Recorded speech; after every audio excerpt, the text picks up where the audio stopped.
Hej, mit navn er Sofus Elmark, jeg er 16 år gammel, og jeg studerer klaver på Gradus Junior College hos Martin Lysholm Jebsen.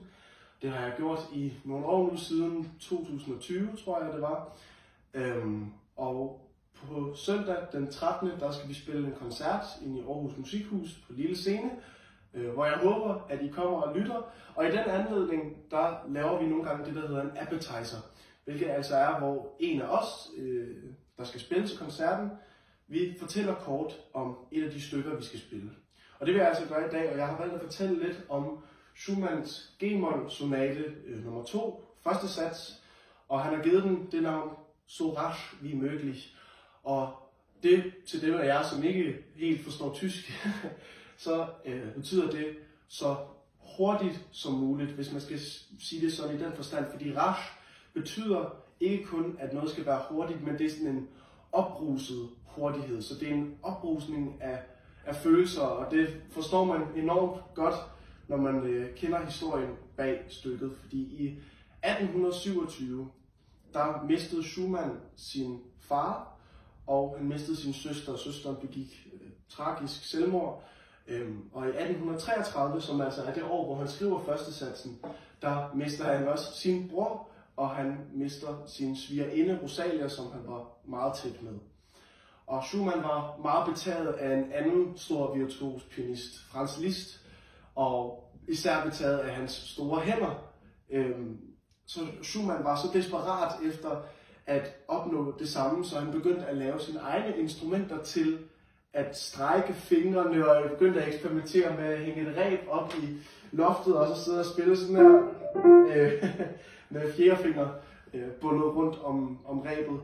Og i starten lykkedes det faktisk meget fint for ham, hvor han skriver til sin mor, nu har jeg fuldstændig isoleret fjerdefinger, og den er næsten lige så stærk som de andre fingre.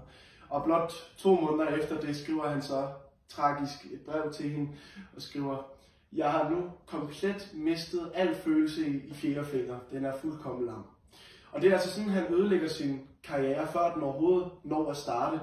Men han vælger så at ty til komposition, og han skriver især en masse stykker og en masse god musik til den ufuldkomne kærlighed, han har til Clara Schumann. Så hun hed så Clara Wieck, men som I så kan høre, så fik han så sin kærlighed til sidst. Hun blev så gift med ham og hed så Clara Schumann. Men han skriver en masse musik til hende, for hun var en stor virtuos pianist, og fik så hende til at spille musikken i stedet for, når han nu pludselig ikke kunne det selv.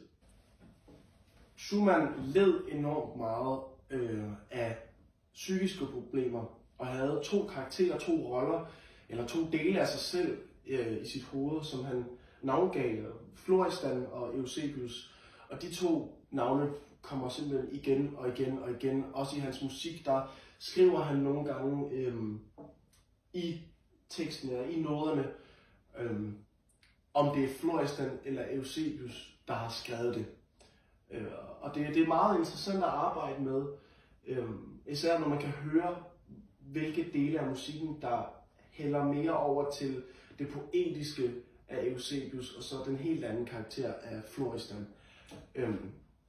Og det skyldes, at Schumann til sidst blev skør, og kastede sig selv i Rhinen som et selvmordsforsøg, og blev så indlagt det sidste år på en psykiatrisk afdeling, hvis man kan kalde det, hvor han altså så døde efter noget tid, efter et års tid. Og det er meget tragisk og en forfærdelig slutning på hans historie. Men man må godt nok sige, at han har skrevet noget fantastisk musik, og nu vil jeg gerne spille starten af Schumanns G-mol sonate, første sats.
får I altså heller ikke mere end det, for så må I komme til koncerten den 13., som var i Aarhus Musikhus på Lille Scene.